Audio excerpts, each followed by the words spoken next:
श्री सच्चिदानंद सद्गुरु साईनाथ महाराज की जय। सद्गुरु श्री साईनाथुनि शरद बाबूजी की जय।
श्री सच्चिदानंद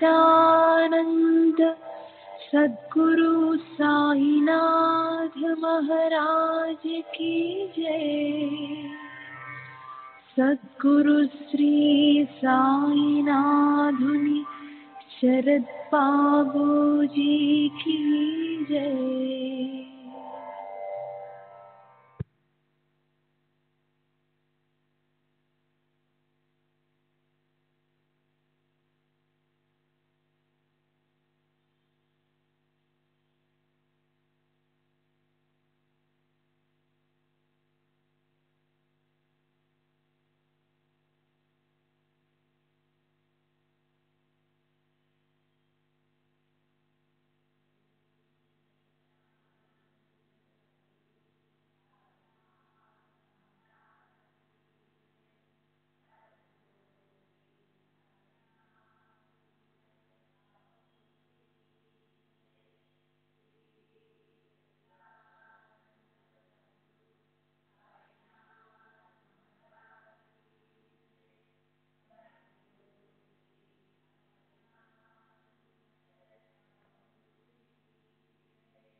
श्री सच्चिदानंद सद्गुरु साईनाथ महाराज की जय। सद्गुरु श्री साईनाथ शरद बाबू जी की जय। శ్రీ సాయినాథాయ నమః. శ్రీ సాయి సచ్చరిత్రము 9వ అధ్యాయం. నిన్నటి తరువాయి. బాబాకు సంతుష్టిగా భోజనము పెట్టుట ఎట్లు. ఒకప్పుడు ఆత్మారాం తర్కడ భార్య షిరిడీలో ఒక ఇంటి యందు దిగెను. మధ్యాహ్న భోజనం తయారయ్యాను. అందరికీ వడ్డించడి. ఆకలితోనున్న కుక్క ఒకటి వచ్చి మురుగుట ప్రారంభించెను. వెంటనే తర్కడ భార్య లేచి ఒక రొట్టె ముక్కను విసిరెను. ఆ కుక్క ఎంతో మక్కువగా ఆ రొట్టె ముక్కను తినెను. ఆనాడు సాయంకాలం ఆమె మసీదునకు పోగా బాబా ఆమెతో ఇట్ల నేను, తల్లి, నాకు కడుపు నిండా గొంతు వరకు భోజనం పెట్టినావు. నా జీవశక్తులు సంతృష్టి చెందినవి. ఎల్లప్పుడూ ఇట్లనే చేయుము. ఇది నీకు సద్గతి కలగజేయును. ఈ మసీదులో కూర్చుండి నేనెన్నడూ అసత్యమాడను. నా యందు ఇట్లే దయ ఉంచుము. మొదట ఆకలితోనున్న జీవికి భోజనము పెట్టిన పిమ్మట నీవు భుజించుము. దీనిని జాగ్రత్తగా జ్ఞప్తి ఉంచుకునుము. ఇదంతయు ఆమెకేమీ బోధపడలేదు. కావున ఆమె ఇట్లు జవాబిచ్చెను, బాబా, నేను నీకెట్లు భోజనము పెట్టగలను? నా భోజనం కొరకే ఇతరులపై ఆధారపడి ఉన్నాను. నేను వారికి డబ్బిచ్చి భోజనం చేయుచున్నాను. అందులకు బాబా ఇట్లు జవాబిచ్చెను, నీవు ప్రేమపూర్వకముగా పెట్టిన ఆ రొట్టె ముక్కను తిని ఇప్పటికీ త్రేన్పులు తీర్చున్నాను. నీ భోజనమునకు ముందు ఏ కుక్కను నీవు చూచి రొట్టె పెట్టితువో అదియు నేను ఒకటియే. అట్లనే పిల్లులు, పందులు, ఈగలు, ఆవులు మొదలుగా గలవన్నయు నా అంశములే. నేనే వాని ఆకారంలో తిరుగుచున్నాను. ఎవరైతే సకల జీవకోటిలో నన్ను చూడగలుగుతారో వారే నా ప్రియభక్తులు. కావున నేను వేరు, తక్కిన జీవరాశి అంతయు వేరు అను ద్వంద్వభావమును భేదమును విడిచి నన్ను సేవింపుము. ఈ అమృతతుల్యముగు మాటలు ఆమె హృదయమును ఎంతయో కదిలించినవి. ఆమె నేత్రములు అశ్రువులతో నిండెను, గొంతు గద్గదమయ్యెను. ఆమె ఆనందమునకు అంతు లేకుండెను. నీతి: జీవులన్నింటి యందు భగవంతుని దర్శింపుము అన్నది ఈ అధ్యాయంలో నేర్చుకోవలసిన నీతి. ఉపనిషత్తులు, భగవద్గీత, భాగవతము మొదలగునవన్నీ భగవంతుని ప్రతి జీవి యందు చూడమని ప్రబోధించుచున్నవి. ఈ అధ్యాయము చివర చెప్పిన ఉదాహరణ వలనను ఇతర అనేక భక్తుల అనుభవముల వలనను సాయిబాబా ఉపనిషత్తులలోని ప్రబోధములను తమ ఆచరణ రూపమున చూపి అనుభవపూర్వకంగా నిర్ధారణ చేసి ఉన్నారని స్పష్టమగును. ఉపనిషదాది గ్రంథములలో ప్రతిపాదింపబడిన తత్వమును అనుభవపూర్వకంగా ప్రబోధించిన సమర్థ సద్గురుడే శ్రీ సాయిబాబా. 9వ అధ్యాయం సంపూర్ణము. సద్గురు శ్రీ సాయినాథ్ అర్పణమస్తు. శుభం భవతు.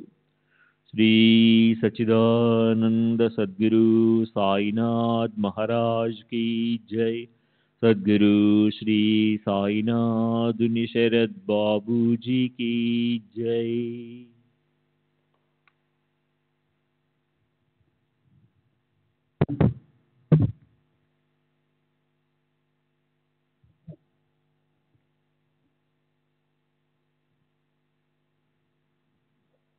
శ్రీ సాయినాథాయ నమః. శ్రీ సాయి సచ్చరిత్రము 10వ అధ్యాయము.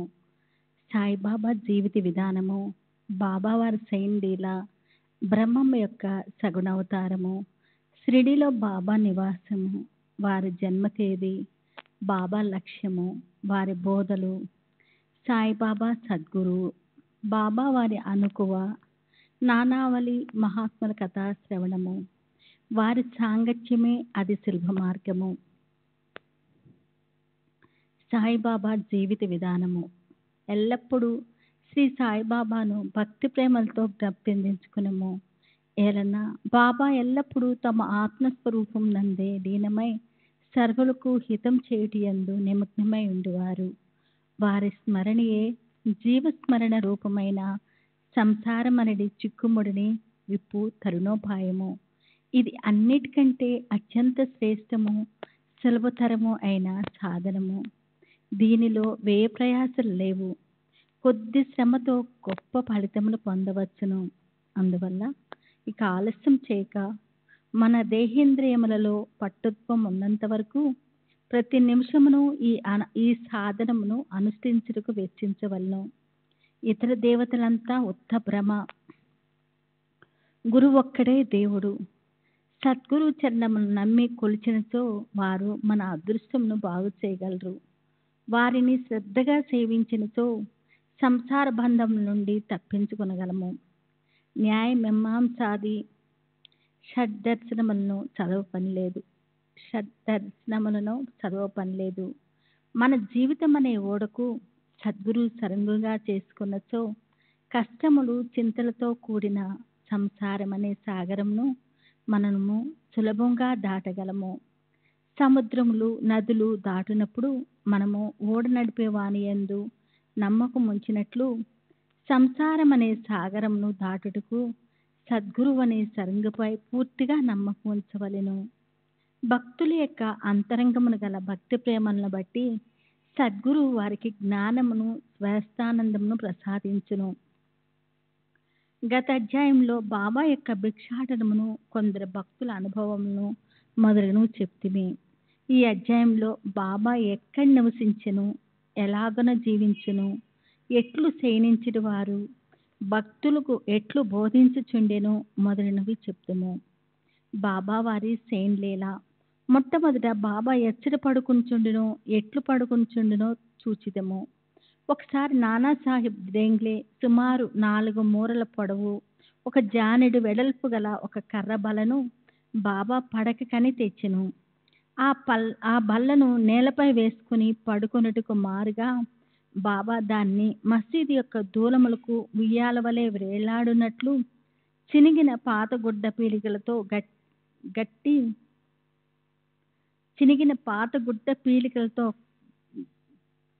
గట్టి దానిపై పడుకొన మొదలెను.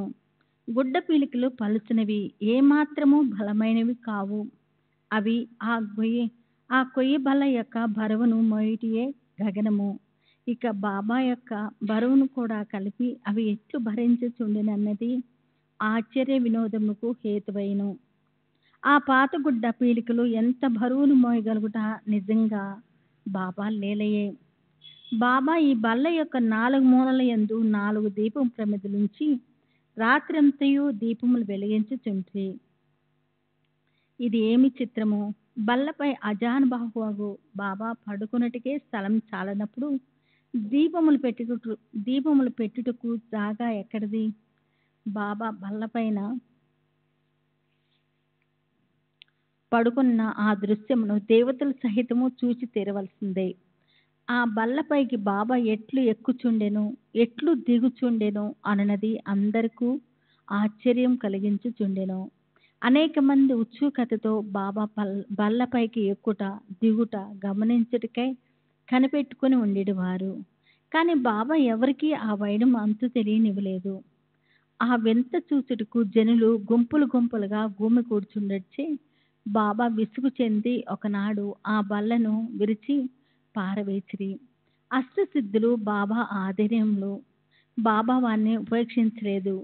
వాని కొరకు ఏ అభ్యాసమును చేయలేదు. వారు పరిపూర్ణులు కనుక సహజంగానే అవి వారికి సిద్ధించెను. బ్రహ్మం యొక్క సగుణ అవతారము. సాయిబాబా 3.5 మూరల మానవ దేహంతో కనిపించినను వారు సర్వహృదయాంతరస్తులు. అంతరంగమున వారు పరమ నిస్పృహులైనప్పటికీ బాహ్యమునకు లోకహితము కోరువానిగా కనిపించేవారు. అంతరంగమున వారు మమకార రహితులైనప్పటికీ బాహ్య దృష్టికి మాత్రం తమ భక్తుల యోగక్షేమము కొరకు ఎంతయో తాపత్రయపడుచున్న వారి వలె కనిపించేవారు. వారి అంతరంగము శాంతికి ఉనికి పట్టైనను బయటకు చంచల మనస్కుని వలె కనిపించుచుండెను. లోపల పరబ్రహ్మ స్థితి ఉందన్నప్పటికీను బయటికి దయ్యం వలె నటించుచుండేవారు. లోపల అద్వైతైనను బయటకు ప్రపంచమునందు తగులుకొనని వాని వలె కనిపించుచుండెను. ఒక్కొక్కప్పుడు అందరినీ ప్రేమతో చూచిడివారు. ఇంకొకప్పుడు వారిపై రాళ్ళు విసురుచుండ్రి. ఒక్కొక్కప్పుడు వారిని తిట్టుచుండ్రి. ఇంకొకప్పుడు వారిని ప్రేమతో అక్కును చేర్చుకొని ఎంతో నెమ్మదితోనూ శాంతంతోనూ ఓరమితోనూ సంయమంతోనూ వ్యవహరించేవారు. బాబా ఎల్లప్పుడూ ఆత్మానుసంధానం మందే మునియుండేవారు. భక్తులపై కారుణ్యమును చూపుచుండేవారు. వారెల్లప్పుడూ ఒకే ఆశ్రమం నందు స్థిరంగా నుండేవారు. వారెక్కడికి ప్రయాణం చేసేవారు కారు. చిన్న చేతికర్ర సట్కాయే వారు సదా ధరించడి దండమును చింతారహితులై ఎప్పుడూ శాంతంగా ఉండేవారు. సిరి సంపదలు కానీ కీర్తి ప్రతిష్టలు కానీ లక్ష్య పెట్టక భిక్షాటనిచే నిరాడంబరులై జీవించేవారు. అట్టి పావన జీవనులు వారు. ఎల్లప్పుడూ బాబా అల్లా మాలిక్ అంటే భగవంతుడే యజమాని అని ఉండేవారు. భక్తులు యందు అవిచ్ఛిన్నమైన పరిపూర్ణ ప్రేమానురాగాలను కలిగి ఉండేవారు. ఆత్మజ్ఞానమునకు ఆయన గని, దివ్యానందమునకు వారు ఉనికిపట్టు. సాయిబాబా యొక్క దివ్య స్వరూపము అట్టిది. ఆద్య అంతములు లేనట్టిది, అక్షయమైనట్టిది, భేదరహితమైనట్టిది, విశ్వమంతయు ఆవరించినట్టిది అయిన ఆ పరబ్రహ్మ తత్వమే సాయిబాబాగా అవతరించింది. ఎంతో పుణ్యం చేసుకున్న అదృష్టవంతులు మాత్రమే ఆ నిధిని పొందగలిగిరి, గ్రహించగలుగుచుండ్రి. సాయిబాబా యొక్క నిజతత్వమును గ్రహించలేక వారిని ఒక సామాన్య మానవునిగా నించిన వారు నిజంగా దురదృష్టవంతులు. శ్రీ సచ్చిదానంద సద్గురు సాయినాథ్ మహారాజ్ की जय. सद्गुरु श्री साईनाथ शरद बाबू जी की जय. श्री सच्चिदानंद सद्गुरु साईनाथ महाराज की जय. सद्गुरु श्री साईनाथ शरद बाबू जी की जय. షిరిడీలో బాబా నివాసం, వారి జన్మ తేదీ. బాబా యొక్క తల్లిదండ్రుల గురించి కానీ వారి సరి అయిన జన్మ తేదీ కానీ ఎవరికీ తెలియదు. వారు షిరిడీలో ఉండిన కాలాన్ని బట్టి దానిని సుమారుగా నిశ్చయించవచ్చును. బాబా 16 ఏళ్ల ప్రాయమున షిరిడీ వచ్చి 3 సంవత్సరములు అచట ఉండిరి. హఠాత్తుగా అచట నుండి అదృశ్యులై కొంతకాలం పిమ్మట నైజాం రాజ్యంలోని ఔరంగాబాదుకు సమీపమున కనిపించిరి. 20 సంవత్సరముల ప్రాయమున చాంద్ పాటిల్ పెండ్లి గుంపుతో షిరిడీ చేరిరి. అప్పటి నుండి 60 సంవత్సరములు షిరిడీ వదలక అచటనే ఉండిరి. 1918వ సంవత్సరంలో మహాసమాధి చెందిరి. దీనిని బట్టి బాబా సుమారు 1838వ సంవత్సర ప్రాంతములందు జన్మించి ఉందిరని భావించవచ్చును. బాబా లక్ష్యము, వారి బోధలు. 17వ శతాబ్దంలో రామదాసు అను యోగి పుంగువుడు వర్ధిల్లెను. గోబ్రాహ్మణులను మహమ్మదీయుల నుండి రక్షించు లక్ష్యమును వారు చక్కగా నిర్వర్తించిరి. వారు గతించిన 200 ఏళ్ల పిమ్మట హిందువులకు మహమ్మదీయులకు తిరిగి వైరము ప్రబలెను. వారి మధ్య సమైక్యభావమును నెలకొల్పుటకై సాయిబాబా అవతరించెను. ఎల్లప్పుడూ వారు చెప్పేది హితవు హిందువుల దైవమగు శ్రీరాముడును మహమ్మదీయుల దైవమగు రహీంను ఒక్కరే. వారి ఇరువురి మధ్య ఏమీ భేదం లేదు. అట్లాంటప్పుడు వారి భక్తులు వారిలో వారు కలహమాడుట ఎందులకు? ఓ అజ్ఞానులారా, చేతులు కలిపి 2 జాతులను కలిసి మెలిసి ఉండుడు, బుద్ధితో ప్రవర్తింపుడు, జాతీయ ఐకమత్యమును సమకూర్చుడు. వివాదము వల్ల గాని ఘర్షణ వల్ల గాని ప్రయోజనం లేదు. అందుచే వివాదం విడువుడు, ఇతరులతో పోటీ పడకుడు, మీ యొక్క వృద్ధిని మేలును చూచుకొనుడు. భగవంతుడు మిమ్ము రక్షించును. యోగము, త్యాగము, తపస్సు, జ్ఞానము మోక్షమునకు మార్గములు. వీనిలో ఏదైనా అవలంబించి మోక్షమును సంపాదించినచో మీ జీవితము వ్యర్థము. సంపాదించనిచో మీ జీవితము వ్యర్థము. ఎవరైనా మీకు కీడు చేసినను ప్రత్యుపకారం చేయకూడు. ఇతరుల కొరకు మీరేమైనా చేయగలిగినచో ఎల్లప్పుడూ మేలు మాత్రమే చేయుము. సంగ్రహముగా ఇదే బాబా యొక్క ప్రబోధము. ఇది ఇహపర సాధనము. సాయిబాబా సద్గురువు. గురువులమని చెప్పుకొని తిరుగువారు అనేకులు గలరు. వారింటింటికి తిరుగుచూ వీణ చిరుతలు చేతబట్టుకొని ఆధ్యాత్మిక ఆడంబరం చాటెదరు. శిష్యుల చెవులలో మంత్రములు ఊది వారి నుండి ధనము లాగెదరు. పవిత్ర మార్గమును మతమును బోధించదమని చెప్పెదరు. కానీ మతమనగానేమో వారికి తెలియదు. స్వయంగా వారు అపవిత్రులు. సాయిబాబా తన గొప్పతనం ఎన్నడూ ప్రవర్తించవలేని అనుకొనలేదు. వారికి దేహాభిమానం ఏమాత్రము లేకుండెను. కానీ భక్తుల యందు మిక్కిలి ప్రేమ మాత్రము ఉండేది. నియత గురువులని అనియత గురువులని. గురువులు 2 విధములు. నియత గురువులనగా నియమింపబడిన వారు. అనియత గురువులనగా సమయానుకూలముగా వచ్చి ఏదైనా సలహా ఇచ్చి మన అంతరంగమునున్న సుగుణమును వృద్ధి చేసి మోక్ష మార్గము తొక్కునట్లు చేయువారు. నియత గురువుల సహవాసము నీవు నేనను ద్వంద్వభావం పోగొట్టి అంతరంగమును యోగమున ప్రతిష్ఠించి తత్వమసి అగునట్లు చేయును. సర్వ విధముల ప్రపంచ జ్ఞానమును బోధించు గురువులు అనేకులు గలరు. కానీ మనలా ఎవరైతే సహజ స్థితి యందు నిల్చున్నట్లు చేసి మనలను ప్రపంచ పుట్టునికి అతీతముగా తీసుకొని పోయేదరో వారే సద్గురువులు. సాయిబాబా అట్టి సద్గురువు. వారి మహిమ వర్ణనాతీతము. ఎవరైనా వారిని దర్శించినచో బాబా వారి యొక్క భూత భవిష్యత్ వర్తమానాలన్నిటినీ చెప్పువారు. ప్రతి జీవి యందు బాబా ద్వైతమును చూచేవారు. స్నేహితులు విరోధులు వారికి సమానులే. నిరభిమానం సమానత్వం వారిలో మూర్తి భవించినవి. వారు దుర్మార్గుల అవసరం కూడా తీర్చేటివారు. కలిమి లేములు వారికి సమానము. మానవ దేహంతో సంచరించినప్పటికీ వారికి దేహాదులయందు అభిమానము లేకుండెను. శరీరధారుల వలె కనిపించినను వారు నిజముగా నిస్శరీరులు, జీవన్ముక్తులు. బాబాను భగవాను వలె పూజించిన షిరిడీ ప్రజలు పుణ్యాత్ములు. ఏది తినుచున్నను త్రాగుచున్నను తమ దొడ్లలోనూ పొలములలోనూ పనిచేసి కొనుచున్నను వారెల్లప్పుడూ సాయిని జ్ఞప్తి ఉంచుకొని సాయి మహిమను కీర్తించుచుండెడివారు. సాయి తప్ప ఇంకొక దైవంను వారెరిగి ఉండలేదు. షిరిడీ శ్రీల ప్రేమను, భక్తిని, దాని మాధుర్యంను వర్ణించుటకు మాటలు చాలవు. వారు పామరులైనప్పటికీ వారికున్న స్వల్ప భాషా జ్ఞానంతోనే ప్రేమతోనే బాబాపై పాటలను కూర్చుకొని పాడుకొనుచుండిరి. వారికి అక్షర జ్ఞానము శూన్యమైనప్పటికీ వారి పాటలలో నిజమైన కవిత్వము గానవచ్చును. యథార్థమైన కవిత్వము పాండిత్యం వల్ల రాదు, అది అసలైన ప్రేమ వలన వెలువడును.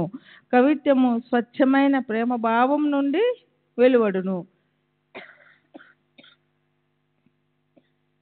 అటువంటి శిశులైన కవిత్వాన్ని విబుధులైన శ్రోతలు ఆస్వాదించగలరు. ఈ పల్లె పదాలన్నీ సేకరింపదగినవి. సాయి అనుగ్రహం ఉంటే ఏ భక్తుడైనా వీనిని శ్రీ సాయి లీల పత్రికలోనో లేదా పుస్తక రూపంలోనో ప్రకటించిన ఎంతయో బాగుండును. బాబావారి అనుకువ. భగవంతునికి 6 లక్షణములు గలవు. 6 లక్షణములు కలవు. 1 కీర్తి, 2 ధనము, 3 అభిమానం లేకుండుట, 4 జ్ఞానము, 5 మహిమ, 6 ఔదార్యము. ఈ గుణములన్నీ బాబాలో నుండెను. భక్తుల కొరకు మానవ రూపమును అవతరించిన భగవతత్వమే సాయిబాబా. వారి కరుణ, అనుగ్రహము అద్భుతములు. వారే కరుణతో భక్తులను తమ వద్దకు కొనకుండిన వారి మహత్యమును తెలుసుకొనగల శక్తి ఎవరికి గలదు? భక్తుల కొరకు బాబా నోట వెలువడిన పలుకుటకు సరస్వతీదేవి కూడా వెరగు చెందును. ఒక ఉదాహరణ. బాబా మిక్కిలి అనుకోవతో ఇట్లుండెడివారు. బానిసలకు బానిసకు నేను మీకు రుణగ్రస్తుడును. మీ దర్శనము చే నేను తృప్తునైతిని. మీ పాదములు దర్శించుట నా భాగ్యము. మీ అశుద్ధంలో నేనొక పురుగును. అట్లగుట వలన నేను ధన్యుడను. ఏమి వారి అనుకువ? బాబా యొక్క ఈ వాక్యములను ప్రసరించుట ద్వారా బాబాను కించపరిచితినని ఎవరైనా అనినచో ఈ నా అపరాధనకు బాబాను క్షమాపణ కోరెదను. తత్పరిహార్థమై బాబా నామజపము చేసేదెను. బాహ్య దృష్టికి బాబా ఇంద్రియ విషయములను అనుభవించువాని వలె కనపడినను ఇంద్రియ అనుభూతులతో వారికి ఏమాత్రం అభిరుచి ఉండేది కాదు. అసలు ఇంద్రియ అనుభవములు స్పర్శయే వారికి లేకుండాను. వారు భుజించినప్పటికీ దేని యందు వారికి రుచి ఉండేది కాదు. వారు ప్రపంచమును చూచినట్లుగా కనిపించినను వారికి దాని ఎందే మాత్రం ఆసక్తి లేకుండాను. కామమన్నచో వారు హనుమంతుని వలె అస్ఖలిత బ్రహ్మచారులు. వారికి దేని యందు మమకారం లేకుండెను. వారు శుద్ధ చైతన్య స్వరూపులు. కోరికలు, కోపము మొదలగు భావ వికారములు శాంతించి స్వస్థము చెందెడి విశ్రాంతి ధామము. ఏల వారు విరాగులు, ముక్తులు, పరిపూర్ణులు. దీనిని వివరించుటకొక ఉదాహరణము. శ్రీ సచ్చిదానంద సద్గురు సాయినాథ్ మహారాజ్ కీ జై. సద్గురు శ్రీ సాయినాథుని శరత్ బాబూజీ కీ జై. సద్గురు సాయినాథ్ మహారాజ్ కీ జై. సద్గురు శ్రీ సాయినాథుని శరత్ బాబూజీ కీ జై. నానావళి. షిరిడీలో విచిత్ర పురుషుడు ఒకడు ఉండెను. అతని పేరు నానావళి. అతడు బాబా విషయములను పనులను చక్కపెట్టుచుండెడివాడు. ఒకనాడు అతడు బాబా వద్దకు పోయి బాబాని వారి గద్దె ఆసనము నుండి లేవవలసినదని, దానిపై తాను కూర్చుండవలనని తనకు బుద్ధి పుట్టినదని అనెను. వెంటనే బాబా లేచి గద్దెను ఖాళీ చేసెను.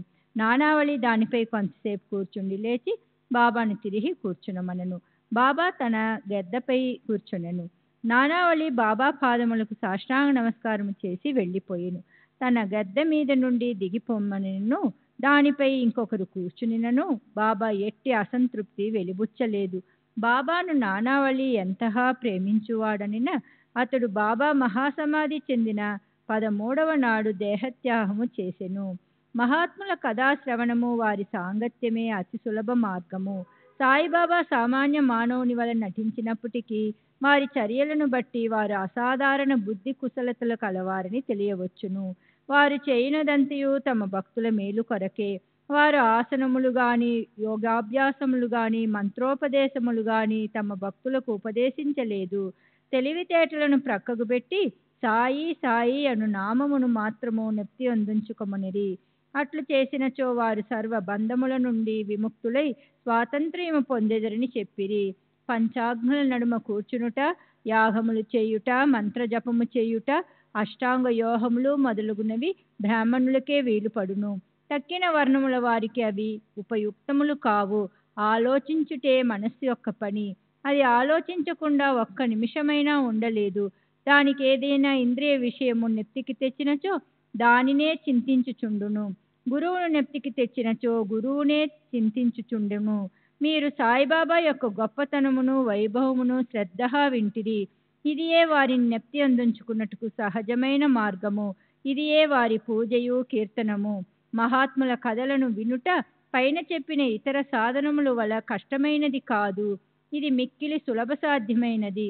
వారి కథలు సంసారమునందు గల భయములన్నింటినీ పారద్రోలి పారమార్థిక మార్గమునకు తీసుకుని పోవును. కావున మహాత్ముల చరిత్రలను శ్రవణము చేయుడు, వానినే మననము చేయుడు, వానిలోని సారాంశమును జీర్ణించుకొనుడు. ఇంత మాత్రము చేసినచో బ్రాహ్మణులే కాక స్త్రీ శూద్రాది అన్ని వర్ణముల వారు కూడా పవిత్రులగుదురు. ప్రాపంచిక బాధ్యతలందు తగులుకొని ఉన్నను మీ మనస్సును సాయిబాబాకు అర్పింపుడు. వారి కథలు వినుడు, వారు తప్పక మనలను అనుగ్రహించగలరు. ఇది మిక్కిలి సులభోపాయము. అయినచో మరి దీనిని ఎందుకు అందరూ అవలంబించుకున్నారు అని అడగవచ్చు. కారణమేమన భగవంతుని కృపా కటాక్షము లేని ఎడల మహాత్ముల చరిత్రలను వినుటకు కూడా మనస్సు అంగీకరించదు. భగవంతుని చేతనే సర్వము నిరాటంకము సుగమము అగును. మహాత్ముల కథలు వినుట అనగా వారి సాంగత్యము చేయుటే. మహాత్ముల సాంగత్యము చే కలుగు ప్రాముఖ్యము చాలా గొప్పది.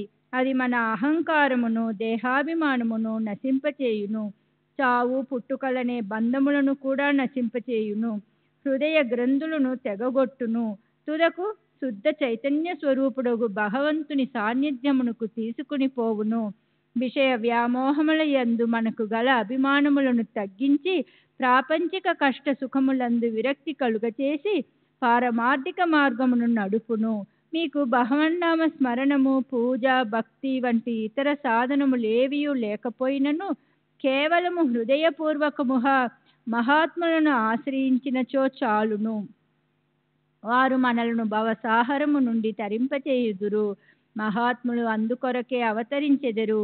ప్రపంచ పాపములు తొలగజేయునట్టి గంగా, గోదావరి, కృష్ణ, కావేరి మున్నగు పవిత్ర నదులు కూడా మహాత్ములు వచ్చి తమ నీటిలో స్నానము చేసి తమను పావనము చేయవలనని వాంఛించుచుండును.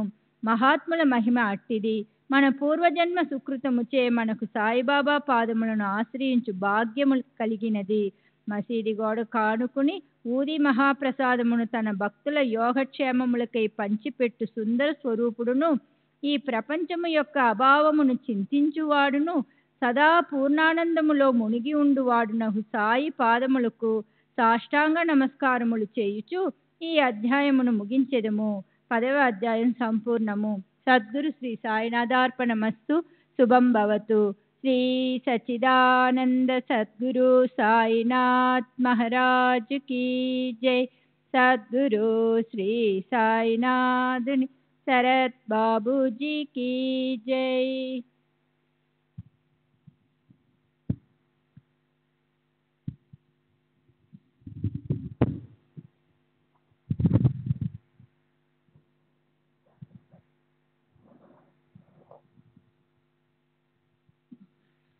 श्री सच्चिदानंद सद्गुरु साईनाथ महाराज की जय. సద్గురు శ్రీ సాయినాథుని శరత్ బాబూజీకి జై. శ్రీ సాయి సచ్చరిత్రము 11వ అధ్యాయము.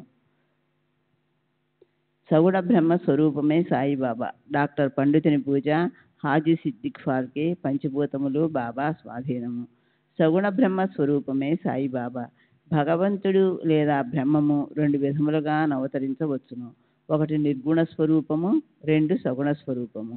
నిర్గుణ స్వరూపమునకు ఆకారము లేదు, సగుణ స్వరూపమునకు ఆకారము కలదు. 2ను పరబ్రహ్మము యొక్క స్వరూపములే. మొదటి దానిని కొందరు ధ్యానింతురు, రెండవ దానిని కొందరు పూజింతురు. భగవద్గీత 12వ అధ్యాయములో సగుణ స్వరూపమును పూజించుటయే సులభమని కలదు, కావున దానినే అనుసరించవచ్చునని చెప్పిరి. మనుష్యుడు ఆకారము కలిగి ఉన్నాడు, కావున సహజముగా భగవంతుని కూడా ఆకారముతో సగుణ స్వరూపునిగా భావించి పూజించుట సులభము. కొంతకాలము వరకు సగుణ స్వరూపమగు బ్రహ్మమును పూజించిన గాని మన భక్తి ప్రేమలు వృద్ధి చెందవు. క్రమముగా ఆ భక్తి నిర్గుణ స్వరూపమగు పరబ్రహ్మోపాసనకు దారితీయును. విగ్రహము, యజ్ఞవేదిక, అగ్ని, వెలుతురు, సూర్యుడు, నీరు, బ్రహ్మము ఈ 7ను పూజనీయములు. కానీ సద్గురువు వీని అన్నింటికంటే నికృష్టుడు. అట్టి సద్గురుడైన సాయినాథుని మనమున ధ్యానించదము కాక, వారు రూపుదాల్చిన వైరాగ్యము, నిజ భక్తులకు విశ్రాంతి ధామము. వారి వాక్కుల యందు మనకు గల భక్తియే ఆసనముగా, మన కోరికలన్నీయు విసర్జించుటయే పూజా సంకల్పముగా చేసి వారిని ఉపాసింతుము కాక. కొందరు సాయిబాబా యొక్క భగవద్భక్తుడనిదరు, కొందరు మహావతారములందురు. కానీ మాకు మాత్రము బాబా సాక్షాత్తు భగవంతుని అవతారమే. వారు క్షమాశీలురు, క్రోధరహితులు, రుజువర్తనులు, శాంతమూర్తులు, నిశ్చలులు, నిత్య సంతుష్టులు. శ్రీ సాయిబాబా ఆకారముతో కనిపించినప్పటికీ వాస్తవమునకు వారు నిరాకార స్వరూపులు, నిర్వికారులు, నిస్సంగులు, నిత్యముక్తులు. గంగానది సాగర సంగమం చేయబోవుటకు ముందు దారిలో తాపార్తులకు చల్లదనాన్నిస్తూ, చెట్ల చేమలను జీవనాన్నిస్తూ, ఎందరో దాహార్తుల దాహాన్ని తీర్చుతూ సాగిపోతున్నట్లే సాయిబాబా వంటి మహాత్ములు తమ జీవన గమనంలో జనులకు సుఖశాంతులను ప్రసాదించుతూ జగత్తును పావనము చేస్తున్నారు. భగవద్గీత యందు శ్రీకృష్ణుడు మహాత్ములు తమ ఆత్మ అనియు, తన సజీవ ప్రతిమ అనియు, తానే వారనియు, వారే తానని నుడివిడి ఉన్నాడు. వర్ణింపనలవి కాని ఈ సచ్చిదానంద స్వరూపమే షిరిడీలో సాయిబాబా రూపమున అవతరించెను. శృతులు బ్రహ్మమును ఆనంద స్వరూపముగా వర్ణించుచున్నవి. తైత్తిరీయ ఉపనిషత్తు ఈ సంగతి పుస్తకములందు చదువుచున్నాము. కానీ భక్తులు ఈ ఆనంద స్వరూపమును షిరిడీలో అనుభవించిరి. సర్వమునకు ఆధారభూతమగు బాబా ఉపాధి రహితుడు. వారు తమ ఆసనము కొరకు ఒక గోనె సంచిని ఉపయోగించడు. వారు భక్తులు దానిపై చిన్న పరుపు వేసి ఆనుకొనుటకు చిన్న బాలీసును సమకూర్చింది. బాబా తమ భక్తుల కొరకు కోరికను మన్నించి వారి వారి భావాన్ని అనుసరించి తనను పూజించుటకెట్టి అభ్యంతరము చూపకుండెను. కొందరు చామ్రములతోనూ, కొందరు విసినికర్రలతోనూ విసరుచుండిరి. కొందరు సంగీత వాయిద్యములు మ్రోగించుచుండిరి. కొందరు వారికి అర్ఘ్యపాద్యములను సమర్పించుచుండిరి. కొందరు వారికి చందనము, అత్తరు పూయిచుండిరి. కొందరు తాంబూలమును సమర్పించుచుండిరి. కొందరు నైవేద్యము సమర్పించుచుండిరి. షిరిడీలో నివసించుచున్నట్లు కనిపించినప్పటికీ వారు సర్వాంతర్యామి, ఎక్కడ చూచినను వారే ఉండువారు. భక్తులు బాబా యొక్క సర్వాంతర్యామిత్వమును ప్రతిరోజు అనుభవించుచుండెడి వారు. సర్వాంతర్యామియగు ఈ సద్గురుమూర్తికి మా వినయపూర్వక సాష్టాంగ నమస్కారములు. డాక్టర్ పండితుని పూజ. తాత్యా సాహిబ్ నోల్కర్ మిత్రుడైన డాక్టర్ పండిత్ ఒకసారి బాబా దర్శనమునకై షిరిడీ వచ్చెను. బాబాకు నమస్కరించిన పిమ్మట మసీదులో కొంతసేపు కూర్చుండెను. అతనిని దాదాభట్ కేల్కర్ వద్దకు పొమ్మని బాబా చెప్పెను. డాక్టర్ పండిత్ అటులనే దాదాభట్ వద్దకు పోయెను. దాదాభట్ అతనిని సగౌరవముగా ఆహ్వానించెను. బాబాను పూజించుటకై పూజా సామగ్రి పళ్ళెముతో దాదాభట్ మసీదుకు వచ్చెను. డాక్టర్ పండిత్ కూడా అతనిని అనుసరించెను. దాదాభట్ బాబాను పూజించెను. అంతకు మునిపెవరు బాబా నుదుటిపై చందనము పూయుటకు సాహసించలేదు. ఒక్క మహల్సాపతి మాత్రమే బాబా కంఠమునకు చందనము పూయుచుండెను. కానీ ఈ అమాయక భక్తుడగు డాక్టర్ పండిత్ దాదాభట్ యొక్క పూజాపళ్ళెము నుండి చందనమును తీసుకుని బాబా నుదుటిపై త్రిపుండరాకారముగా రాసెను. అందరికీ ఆశ్చర్యము కలిగినట్లు బాబా ఒక్క మాటైనను అనక ఊరకుండెను.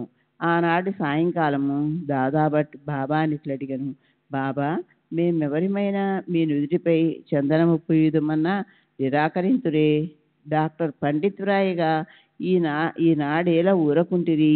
అందులకు బాబా ప్రసన్నముగా ఇట్లు సమాధానం ఇచ్చెను, నేనొక ముసల్మానునని, తానొక సద్బ్రాహ్మణునని, ఒక మహమ్మదీయుని పూజించుట ద్వారా తాను మైలపడిపోవుదననే దురభిమానము లేకుండా అతను నాలో తన గురువును భావించుకొని అట్లు చేసెను. అతని నిష్కల్మష భక్తి నన్ను కట్టిపడవేసినది. అతనికి నేనెట్లో అడ్డు చెప్పగలను? దాదాభట్ ఆ తరువాత డాక్టర్ పండితుని ప్రశ్నించగా అతను బాబాను తన గురువుగా భావించి తన గురువుకు వందించినట్లు బాబా నుదుటిపై త్రిపుండరమును వ్రాసి తినెను. భక్తులు వారి వారి భావానుసారము తమను ఆరాధించుటకు బాబా సమ్మతించినను ఒక్కొక్కసారి వారు మిక్కిలి వింతగా ప్రవర్తించువారు. ఒక్కొక్కప్పుడు పూజాద్రవ్యముల పళ్ళెమును విసరివేయుచు ఉగ్రావతారమును దాల్చెడివారు. అట్టి సమయములో బాబాను సమీపించుటకు కూడా ఎవరికి ధైర్యము చాలెడిది కాదు. ఒక్కొక్కప్పుడు భక్తులను తిట్టుచుండెను. ఒక్కొక్కప్పుడు మైనము కంటే మెత్తగా కనిపించెడివారు. అప్పుడు వారు శాంతి క్షమలకు ప్రతిరూపము వలె గాల్పించుచుండిరి. బయటికి కోపముతో నూగిపోవచ్చు కళ్ళెర్ర చేసినప్పటికీ వారి హృదయము మాత్రము మాతృ హృదయము వలె అనురాగమయము.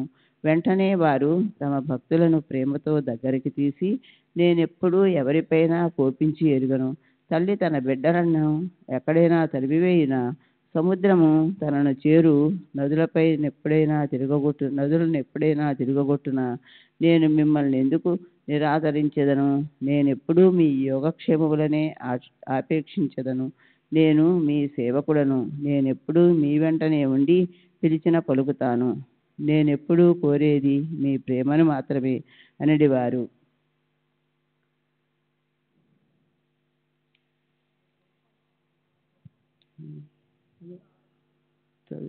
శ్రీ సచ్చిదానంద సద్గురు సాయినాథ్ మహారాజ్ की जय. सद्गुरु श्री साईनाथ सरत बाबूजी की जय.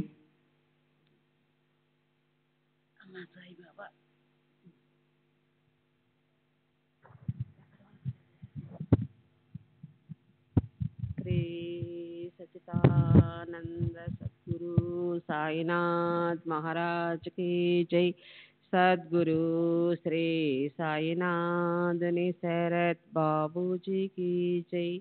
హాజీ సిద్దిక్ పాల్కే.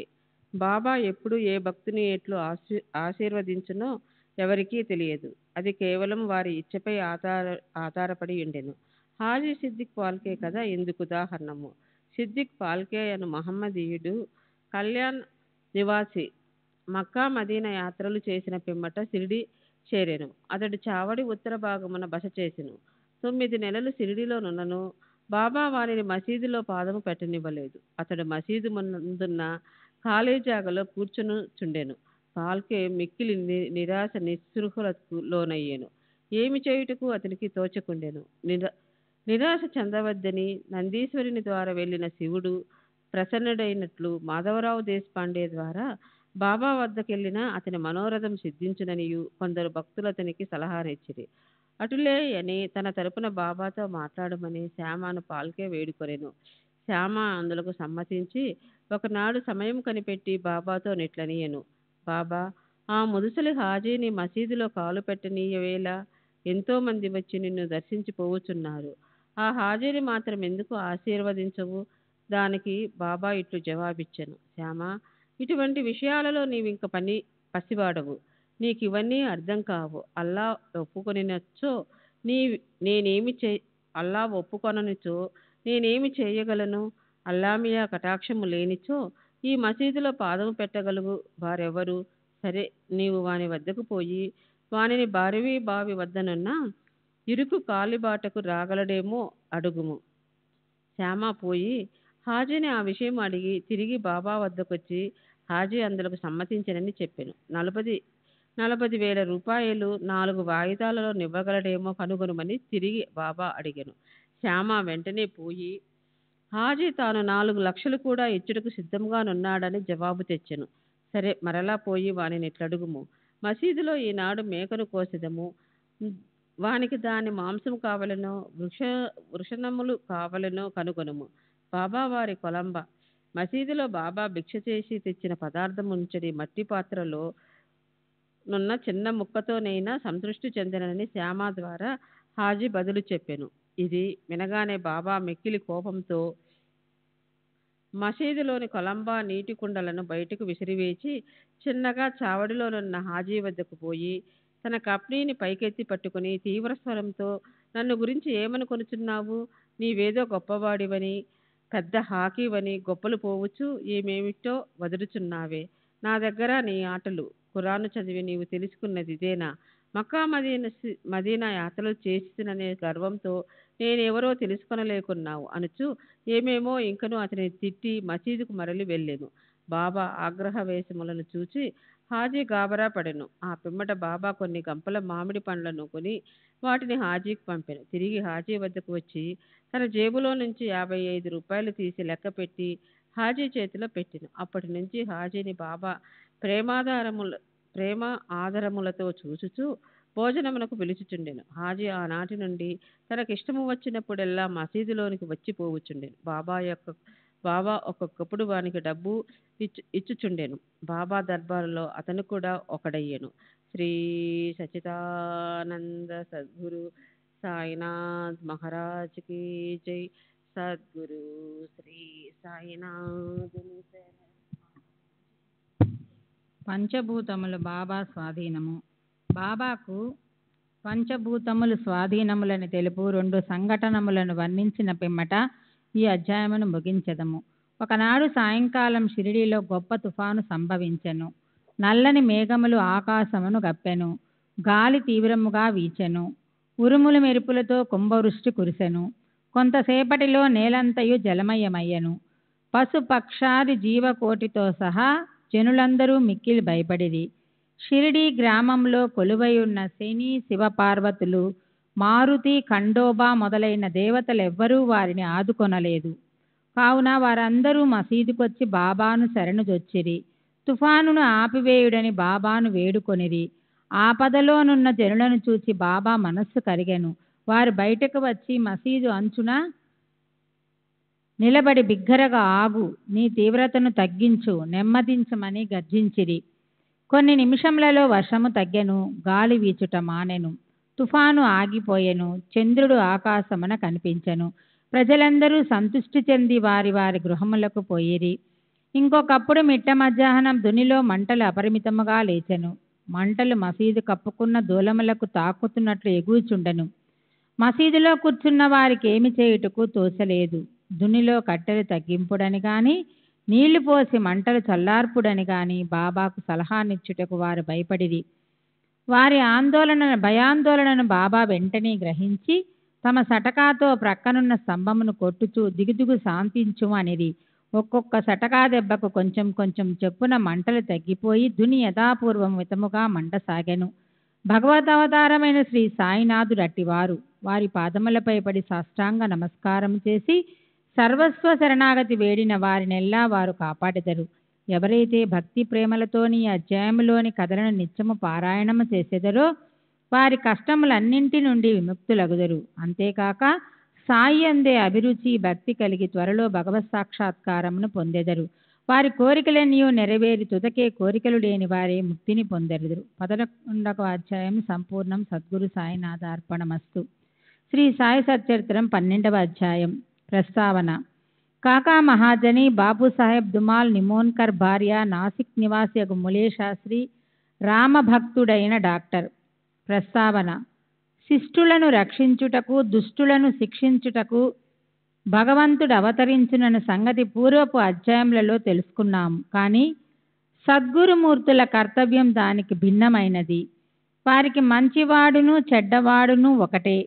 వారు దుర్మార్గులను కనికరించి వారిని సన్మార్గమున ప్రవర్తించినట్టు చేసెదరు.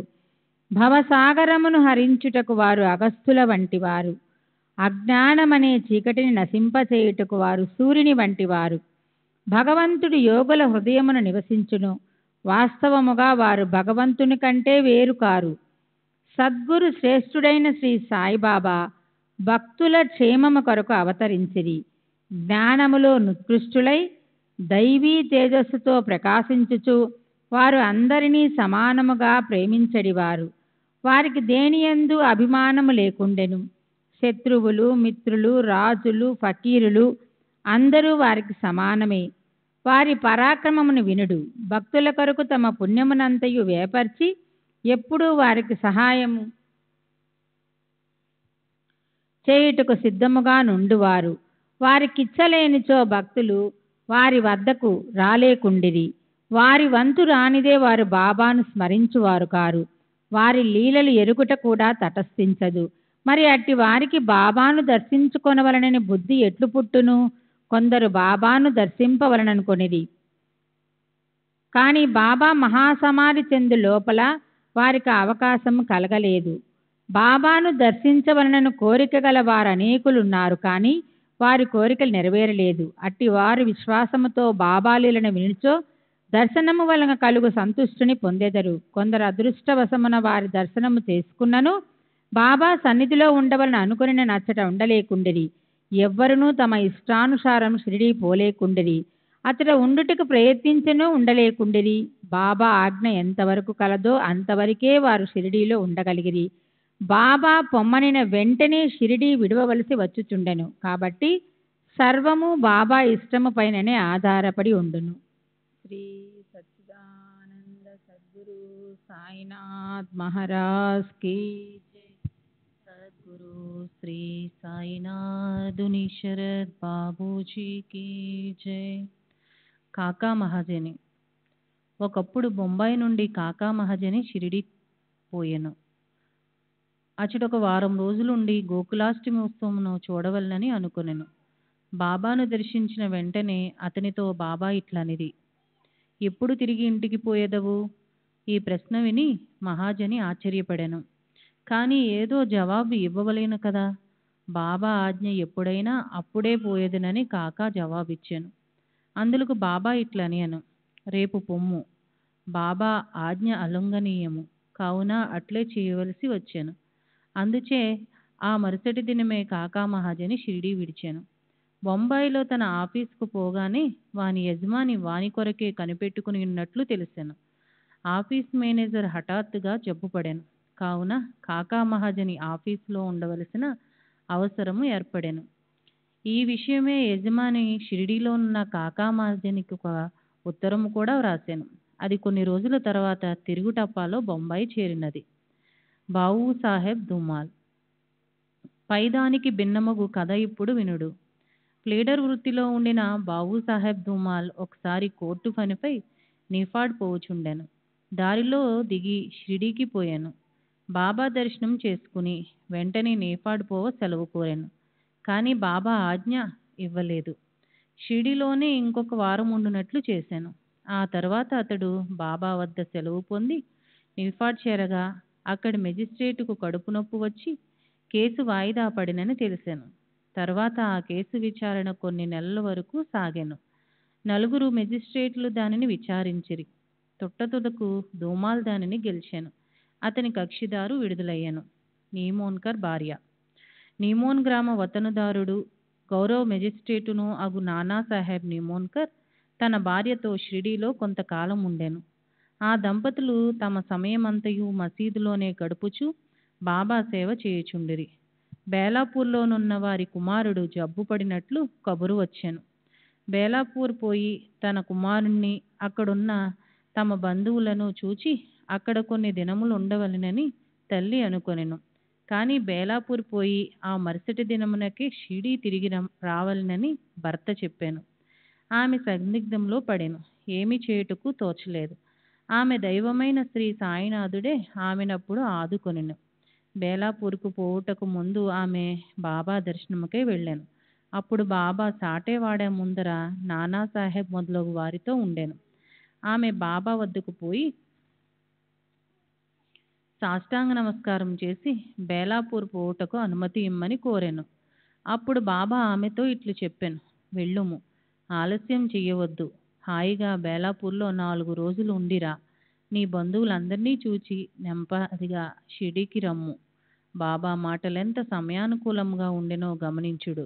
నిమోన్కర్ ఆదేశమును బాబా ఆజ్ఞ రద్దు చేశాను. శ్రీ సచ్చిదానంద సద్గురు సాయినాథ్ మహారాజ్ కీ జై. శరత్ బాపూజీ కీ జై. నాసిక్ నివాసి యగు మూలే శాస్త్రి. మూలే శాస్త్రి పూర్వాచార పరాయణుడైన బ్రాహ్మణుడు. నాసిక్ నివాసి ఆయన షట్శాస్త్ర పారంగతుడు. జ్యోతిష్య సాముద్రిక శాస్త్రముల్లో దిట్ట. అతడు నాగపూర్కు చెందిన కోటీశ్వరుడగు బాహుసాహెబ్ బూటీని కలుసుకొనుటకు షిరిడీ వచ్చెను. బూటీని చూచిన పిదప బాబా దర్శనమునకై మసీదు పోయెను. బాబా తన డబ్బుతో మామిడి పండ్లను, కొన్ని ఫలహారపు వస్తువులను కొని మసీదులోనున్న వారందరికీ పంచిపెట్టుచుండెను. మామిడి పండ్లను బాబా ఒక విచిత్రమైన విధముగా అన్ని వైపుల నొక్కెడివారు. తినువారును ఆ పండును నోటబెట్టుకుని చప్పరించగానే రసమంతయు నోటిలోనికి పోయి తొక్క టెంకే మిగిలెడివి. అరటి పండ్లను నొలచి గుజ్జును భక్తులకు పంచిపెట్టి తొక్కలను బాబా తమ వద్ద ఉంచుకొనడివారు. మూలే శాస్త్రి సాముద్రికమును తెలిసిన వాడగుటచే పరీక్షించుటకై బాబాను చేయి చాచుడని అడిగాను. బాబా దాన్ని అసలు పట్టించుకొనక 4 అరటి పండ్లు అతని చేతిలో పెట్టిరి. తర్వాత అందరూ వాడా చేరిరి. మూలే శాస్త్రి స్నానం చేసి మడిబట్టలు కట్టుకొని అగ్నిహోత్రము మొదలుగున్నవి ఆచరించుటకు మొదలెడెను. బాబా మామూలుగానే లెండి తోటకు బయలుదేరెను. మార్గం మధ్యమున బాబా హఠాత్తుగా గేరు ఎర్ర రంగు తయారుగా నుంచుడు, ఈనాడు కాషాయ వస్త్రమును ధరించెదను అని అనెను. ఆ మాటలు ఎవరికీ బోధపడలేదు. కొంతసేపటికి బాబా లెండి తోట నుంచి తిరిగి వచ్చెను. మధ్యాహ్న హారతి కొరకు సర్వము సిద్ధమయ్యను. మధ్యాహ్న హారతికి తనతో వచ్చేదరా అని మూలే శాస్త్రిని బూటీని అడిగెను. సాయంకాలం బాబా దర్శనం చేసుకున్నదనని శాస్త్రి బదులు చెప్పాను. అంతలో బాబా తన ఆసనంపై కూర్చుండెను. భక్తులు వారికి నమస్కరించిరి. హారతి ప్రారంభమయ్యను. బాబా నాసిక్ బ్రాహ్మణి వద్ద నుంచి దక్షిణ తెమ్మెనెను. బూటీ స్వయంగా దక్షిణ తెచ్చుటకై పోయెను. బాబా ఆజ్ఞ అతనికి చెప్పగానే అతడు ఆశ్చర్యపడెను. తనలో తాను ఇట్లనుకొనెను, నేను అగ్నిహోత్రిని. బాబా గొప్ప మహాత్ముడే కావచ్చును, కానీ నేను ఆయన ఆశ్రితుడను కానే. వారికి నేనెందులకు దక్షిణ నీవవలేను? సాయిబాబా అంతటి మహాత్ముడు బూటీ వంటి సంపన్నుని ద్వారా దక్షిణ అడుగుటచే అతను కాదనలేకపోయాను. తన అనుష్ఠానమును మధ్యలోనే ఆపి బూటీతో మసీదుకు బయలుదేరాను. మడితోనున్న తాను మసీదులో అడుగిడిన మైలపడిపోదునని భావించి మసీదు బయటే దూరముగా నిలబడి బాబాపై పువ్వులు విసిరాను. హఠాత్తుగా బాబా స్థానంలో గతించిన తమ గురువు అగు గోలక స్వామి కూర్చొని ఉండెను. అతడు ఆశ్చర్యపోయాను. అది కళ నిజమా అని సందేహపడెను. తన్ను తాను గిల్లుకొని మళ్ళీ చూచెను. తాను పూర్తి జాగృతావస్థలోనే ఉన్నాడు. భ్రాంతి అగుటకు వీలు లేదు. అయినచో ఏనాడో గతించిన తన గురువు అచ్చటికెట్లు వచ్చెను. అతనికి నోట మాట రాకుండాను. తుదకు సందిగ్ధములన్నీ విడిచిపెట్టి మసీదులో ప్రవేశించి తన గురువు పాదములపై పడి లేచి చేతులు జోడించి నిలవబడెను. తక్కిన వారందరూ బాబా హారతి పాడుచుండగా మూలే శాస్త్రి తన గురునామమును ఉచ్చరించుచుండెను. తాను అగ్రకులమునకు చెందినవాడను, పవిత్రుడను, అభిజాతుడను వదిలిపెట్టి తన గురువును పాదములపై పడి సాష్టాంగ నమస్కారము నర్చి కళ్ళు మూసెను. లేచి కళ్ళు తెరచి చూచేసరికి వాని దక్షిణ అడుగుచు సాయిబాబా కనిపించెను. బాబా వారి ఆనంద రూపంలో ఊహకందని వారి శక్తిని చూచి మూలే శాస్త్రి మైమరిచెను, మిక్కిలి సంతృష్టి చెందెను. శ్రీ సచ్చిదానంద సద్గురు సాయినాథ్ మహారాజ్ కీ జై. సద్గురు శ్రీ సాయినాథుని శరద్ బాపూజీ కీ జై.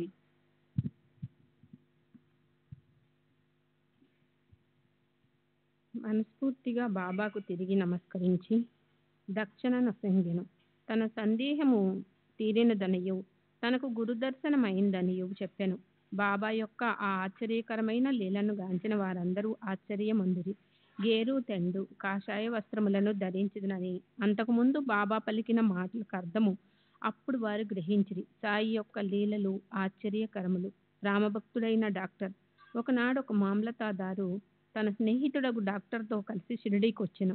షిరిడి బయలుదేరుటకు ముందు తన మిత్రునితో ఆ డాక్టరు తన ఆరాధ్య దైవము శ్రీరాముడనియు తాను షిరిడీకి పోయి ఒక మహమ్మదీయునికి నమస్కరించుట లేదనియు చెప్పాను. అక్కడ షిరిడీలో బాబాకు నమస్కరించమని ఎవ్వరూ బలవంతం పెట్టరనియు కలిసి సరదాగా గడుపుటకు తనతో రావాలననియు మామలతాదారు కోరెను. దానికి ఆ డాక్టర్ సమ్మతించెను.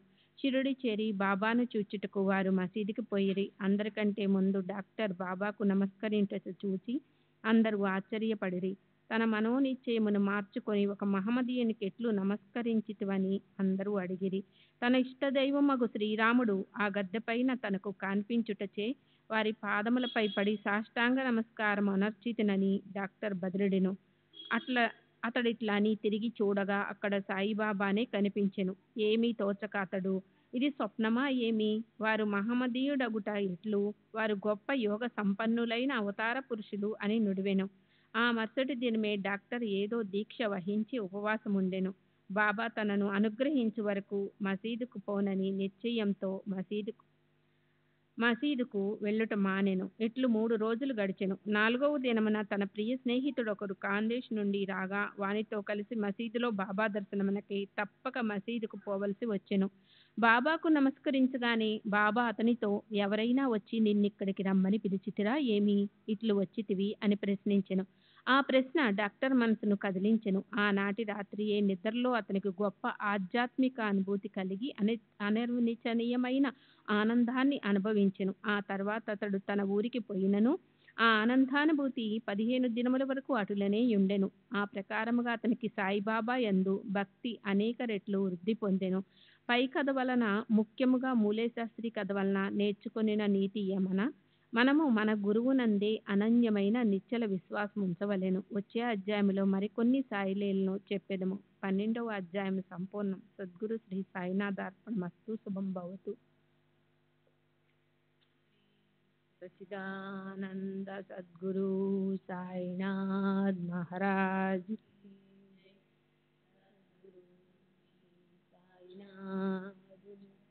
బాబూజీ की जय. साई बाबा साई बाबा साई बाबा साई बाबा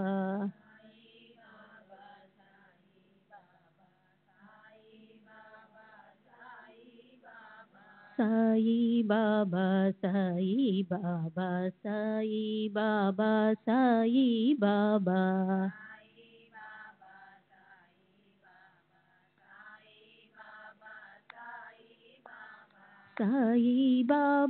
बाबा साई बाबा साई बाबा साई बाबा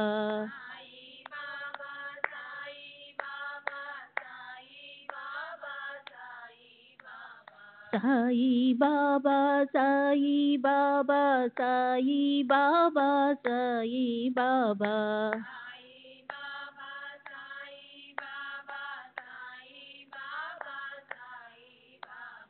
సాయి బాబా సాయి బాబా సాయి బాబా సాయి బాబా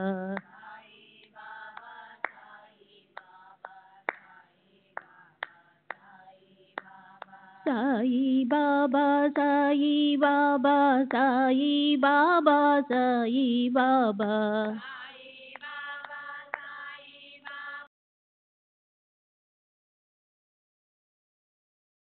బాబా సాయి బాబా సాయి బాబా సాయి బాబా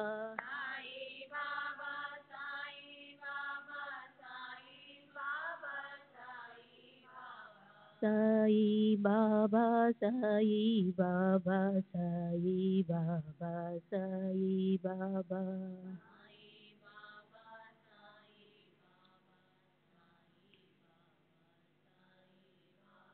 శ్రీ సచ్చిదానంద సద్గురు సాయినాథ్ మహారాజ్ की जय सद्गुरु श्री साईनाथ निसरत बाबू जी की जय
श्री सच्चिदानंद सद्गुरु साईनाथ महाराज की जय सद्गुरु श्री साईनाथ निशरद बाबू जी की जय साई रहम नजर करना बच्चों का पालन करना साई रहम नजर करना बच्चों का पालन करना जाना तुमने जगत पसार सब ही झूठ जमाना जाना तुमने जगत पसार सब ही झूठ जमाना साई रहम नजर करना बच्चों का पालन करना साई रहम नजर करना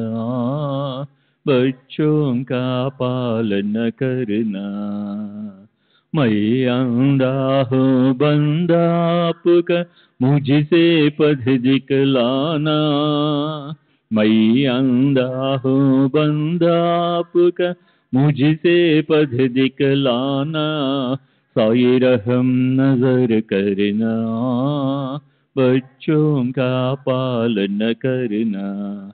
साई रहम नजर करना, बच्चों का पालन करना।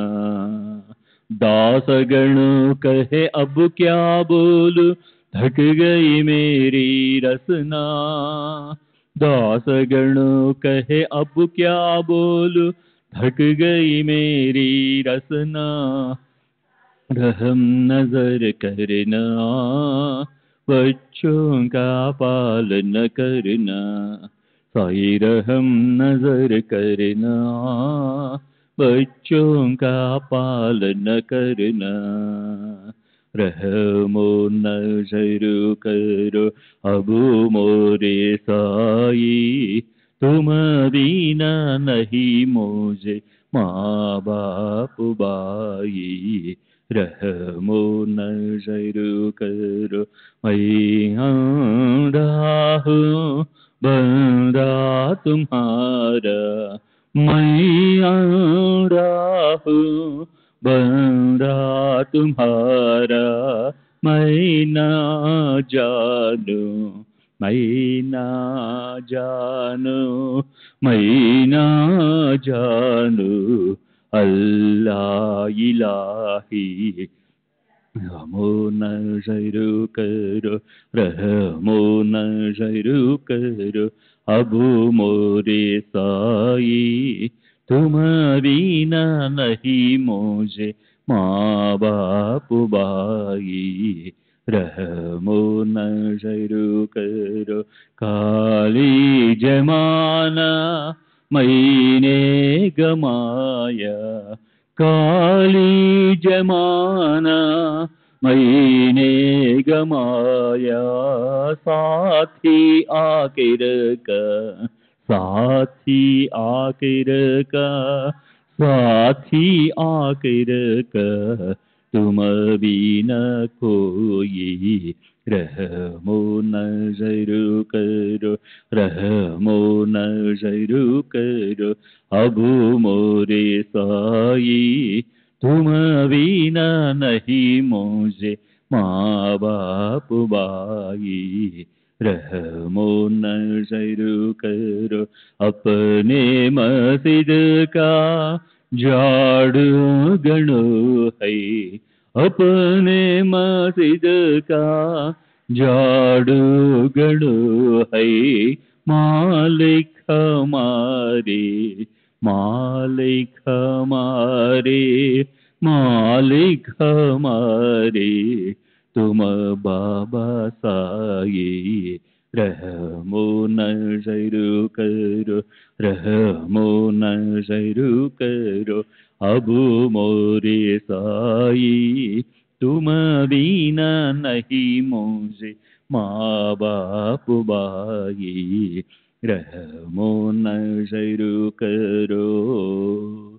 श्री सच्चिदानंद सद्गुरु साईनाथ महाराज की जय। सद्गुरु श्री साईनाथ शरद बाबू जी की जय।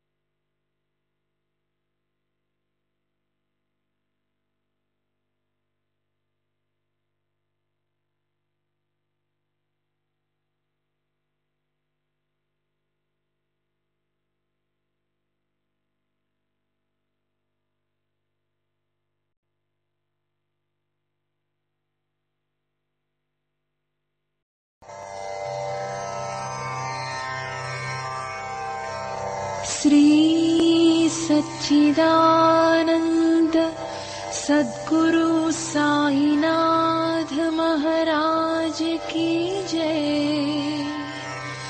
सद्गुरु श्री साईनाथुनि शरद बाबू जी की जय।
Sai Baba